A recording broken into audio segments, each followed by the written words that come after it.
Hi friends, हमारे YouTube channel उपकार educare में आप सबका हार्दिक स्वागत है। आज हम लोग इतिहास का जो है विभाजन पढ़ते हैं।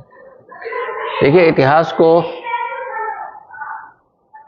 तीन मोटे मोटे कालखंड हैं और इन नामों का जो अर्थ है इनसे भी सवाल बनता है। तो प्रागैतिहासिक काल, आद्य ऐतिहासिक काल और ऐतिहासिक काल।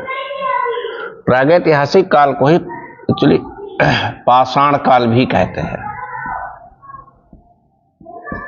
इसे ही हम लोग पाषाण काल भी कहते हैं। ये विभाजन का बेस क्या है?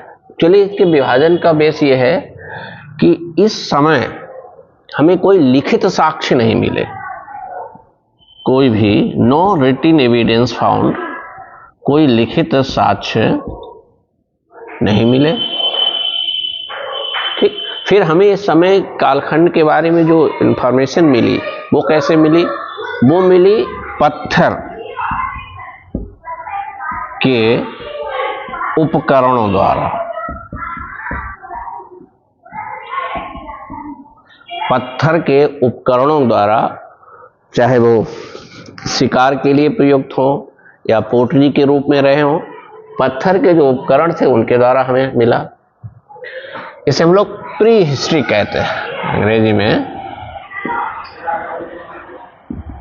प्री हिस्ट्री की राह। यह है प्रोटो हिस्ट्रिक इरा। आद्य ऐतिहासिक काल इतिहास का वह कालखंड है जिसमें हमें लिखित विवरण तो मिले पर हम उन्हें पढ़ नहीं सके, हमें उनसे बहुत इंफॉर्मेशन मिल नहीं सकी। तो क्या लिखेंगे? लिखित साक्ष्य मिले, लिखित साक्ष्य मिले पर पढ़े नहीं जा सके, पर पढ़े नहीं जा सके। जैसे एग्जाम्पल, हमारे सामने हड़प्पा सभ्यता,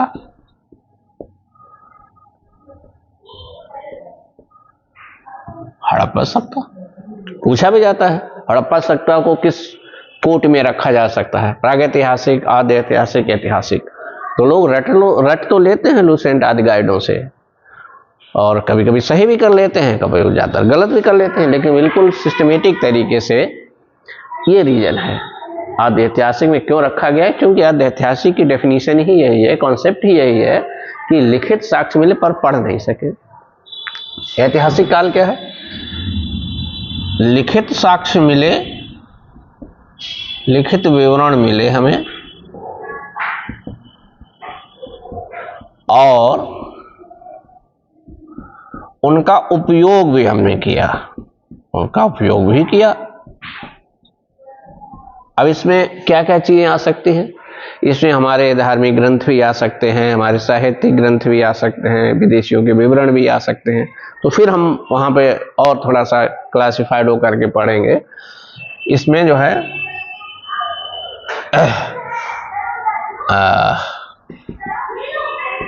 धार्मिक ग्रंथ हुए, साहित्यिक ग्रंथ हुए।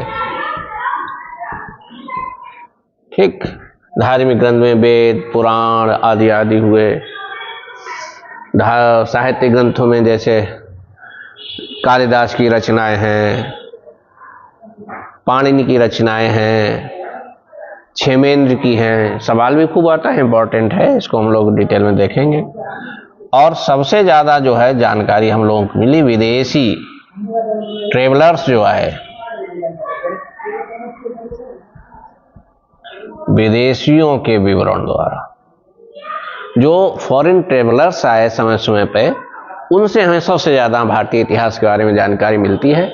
फिर हम लोग इनको कैटेगराइज करेंगे कि यूनानी यात्री, चीनी यात्री, अरब के यात्री, इनको हम लोग आगे से फिर दूसरे वीडियो में देखेंगे।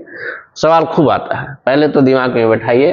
प्रागैतिहासिक का मतलब है प्री हिस्ट्री, की लिखित साक्ष्य मिले पर हम पढ़ नहीं सके। आद्य ऐतिहासिक लिखित साक्ष्य मिले ही नहीं, प्रागैतिहासिक में लिखित साक्ष्य मिले ही नहीं।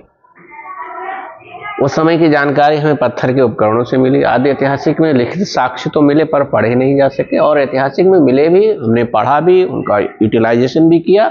और वो कहाँ कहाँ से मिले? धार्मिक ग्रंथ मिले, साहित्यिक ग्रंथ मिले, विदेशियों के विवरण मिले, विदेशियों में यूनानी, चीनी, अरबी, ये सब बर्नियर, इनको सबको हम लोग मनुची, अल मसूदी, फायान, वेंसांग, मेगस्थनीज, सारे के बारे में यहाँ पे हम लोग पढ़ेंगे। हड़प्पा सभ्यता प्रोटो हिस्ट्रिक इरा में मानी जाती है। अब थोड़ा सा पाषाण काल को देखेंगे। एक्चुअली पाषाण काल को फिर 3 भागों में बांटा गया है। पाषाण काल को फिर 3 भाग, पुरा पाषाण काल, मध्य पाषाण काल, नव पाषाण काल, इस टाइप से फिर इनको बांटा गया है। लेकिन उससे पहले थोड़ी सी इंफॉर्मेशन हम लोग यहाँ पे ये जान लें,